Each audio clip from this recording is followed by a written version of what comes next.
बिस्मिल्लाहिर्रहमानिर्रहीम। दोस्तों, कुछ बातें ऐसी थीं जो कल की वीडियो के मुताबिक रह गई थी, कुछ करने वाली जो हमने डिस्कस करनी थी, तो वो इंशाल्लाह हम आज डिस्कस करेंगे। लेकिन उससे पहले ज़िंदगी का एक सबक जो मैंने ज़िंदगी से सीखा उस पर बात करते चलें कि नज़रअंदाज करना सीखें। बाज़ तफसीलात ऐसी होती हैं जो ज़िंदगी को मुख्तसर कर देती हैं, तो उससे बेहतर है कि बाज़ तफसीलात से गुरेज किया जाए, नज़रअंदाज किया जाए, दरगुजर किया जाए। यही ज़िंदगी का सबक है। तो प्यारे बच्चों, हम उर्दू के हवाले से बात कर रहे थे कि उर्दू को की अहमियत जो है हमारे इस दौर में पाकिस्तान में इतनी कम रह गई है कि हमने इसको अहमियत देना ही बंद कर दिया है। हम इसको सब्जेक्ट के तौर पे तो लेते हैं, लेकिन अपनी कौमी ज़बान के तौर पर या अपनी ज़िंदगी में शामिल करना मुनासिब नहीं समझते। हमारी कौमी ज़बान उर्दू है, हमें बोलना भी आनी चाहिए, हमें इसके ग्रामर आनी चाहिए, हमें इसके अंदर की बातें पता होनी चाहिए कि उर्दू के में आखिर कौन से अल्फाज हैं जो कहाँ पर इस्तेमाल होते हैं। लेकिन हमें नहीं पता। क्यों नहीं पता? क्योंकि हमने इसकी अहमियत को नज़रअंदाज कर दिया है।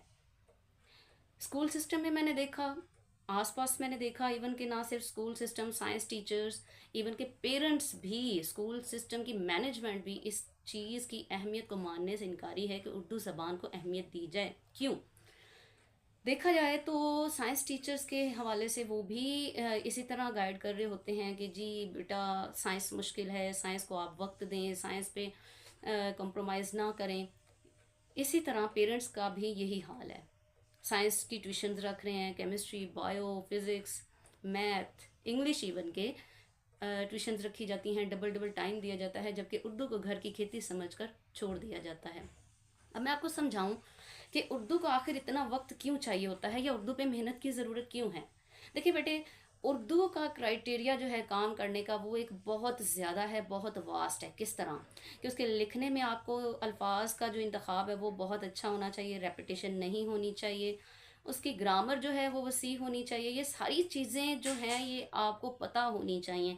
एक उर्दू का पेपर उठाकर देख लें, उसके अंदर सवालात की भरमार होती है और हर सवाल की एक अपनी अहमियत होती है, हर सवाल का एक अपना तरीका होता है। इसलिए उर्दू को शुरू साल से लेकर एंड तक उसको अच्छे तरीके से तैयार करें, ना कि एंड के महीने में आकर आप उसको पकड़ें और फिर कहें कि जी आर्ट्स सब्जेक्ट ने बेड़ा गर्क कर दिया है रिजल्ट का। तो आर्ट्स सब्जेक्ट को वक्त कब दिया आपने, आर्ट्स सब्जेक्ट्स को पढ़ा कब आपने, ये भी देखिए। जबकि उनको, जहाँ तक मेरा ख्याल है, बाकी सब्जेक्ट्स की निस्बत ज़्यादा टाइम चाहिए होता है, क्योंकि साइंस जो सब्जेक्ट्स हैं या बाकी जो सब्जेक्ट्स हैं, मैथ सब्जेक्ट ले लें आप, उसको as it is question solve करते जाएं, आप 75 आउट ऑफ 75 मार्क्स ले सकते हैं। इसी तरह साइंस सब्जेक्ट्स में आपने जो क्वेश्चन का आंसर लिखना होता है वो सिर्फ जस्ट वो लेना होता है जो आपकी किताब के अंदर मौजूद है, रिट्टो आपने वही लिखना होता है। जबकि उर्दू में ऐसा बिल्कुल नहीं है। उर्दू के अंदर आप रट्टा भी लगाएं तो रट्टा नहीं लगाया जा सकता, बल्कि आपको उर्दू लिखनी आनी चाहिए, उर्दू पढ़नी आनी चाहिए। उर्दू को किन अल्फाज में हमने लिखना है, ये चीज़ें आपके अंदर से निकलती हैं जो आपने लिखना होती हैं। इसलिए इन पर काम करना ज़्यादा ज़रूरी है। तो बेटा, इस चीज़ को समझें और उर्दू पे मेहनत करें, क्योंकि ये हमारी कौमियत है। और जब हमने कौमियत भूल गए तो समझें कि हमारा अपना आप ख़त्म हो गया। आपको एक छोटी सी मिसाल देती हूँ। हमारे यहाँ आजकल एक गेम चल रही है जो बॉल्स की गेम है। उस गेम की मुझे समझ नहीं आती कि आखिर वो गेम क्या है। इवन के बच्चे छोड़ के बुजुर्ग, बड़े लोग, छोटे लोग, सब लोग उस गेम में लगे। वो गेम आई कहाँ से है, वो निकाली किसने है, कहाँ से आई है, क्या फ़ायदा है उसका? कोई फ़ायदा नहीं है। फ़ायदा सिर्फ उसका ये है, ये चीज़ हमारी डिस्टर्ब हो रही है। और ये भी, इसके पीछे भी बैक हैंड पे कोई ना कोई लॉजिक ज़रूर है जो पाकिस्तान में ये लॉन्च कर दी गई है। और हम पाकिस्तानी ये सोचना दरकिनार, इस सोच से अपने आप को दूर रखते हैं कि हमारा बेनिफिट किस में है। क्या जहाँ से ये गेम आई है वहाँ ये सब चल रहा है?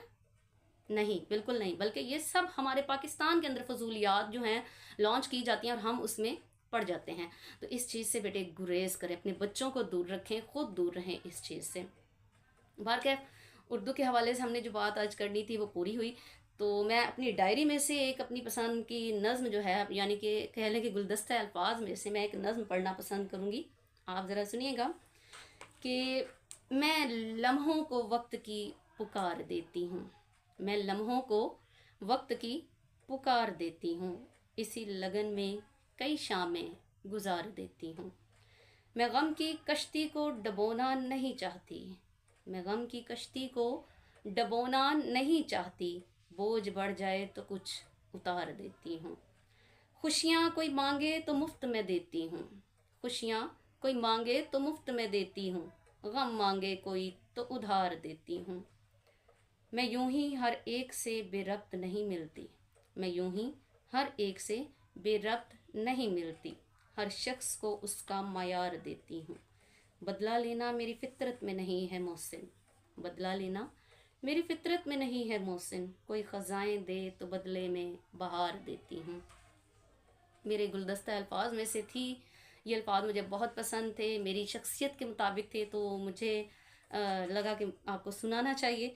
बारकैफ उर्दू के हवाले से एक शेर पढ़ना चाहूँगी कि तहरीर मोहब्बत है बयाने उर्दू, तहरीर मोहब्बत है बयाने उर्दू, अल्फाज की जन्नत है जहाने उर्दू, फरहाद सिफ्त लोग हैं शैदा इसके, शीरीं से भी शीरीं है ज़बाने उर्दू। तो उर्दू को अगर आप शीरीं तरीके से बोलेंगे और उसका हक अदा करके उसके अल्फाज के मुताबिक बोलेंगे तो देखिएगा कि उर्दू इतनी खूबसूरत ज़बान है कि सुनने वाले का दिल करेगा कि सुनते चले जाएं, लेकिन उसके लिए ज़रूरी है बोलने वाले को उर्दू आनी चाहिए। तो आज से तहिया कर लें कि बाकी सब्जेक्ट्स के साथ साथ या बाकी चीज़ों के साथ साथ हमें ये चीज़ यानी कि उर्दू पे भी काम करना है, उर्दू को भी ले के चलना है। तो उर्दू के लिए मोहब्बत पैदा करें, क्योंकि जो पाकिस्तानी है उसे अपनी कौमियत से मोहब्बत होनी चाहिए। तो हमारी कौमी ज़बान उर्दू है। Thank you so much. उम्मीद करती हूँ कि बात को समझ गए होंगे। इंशाल्लाह लेक्चर्स हम स्टार्ट करेंगे, कल से स्टार्ट करेंगे इंशाल्लाह। अल्लाह हाफिज़।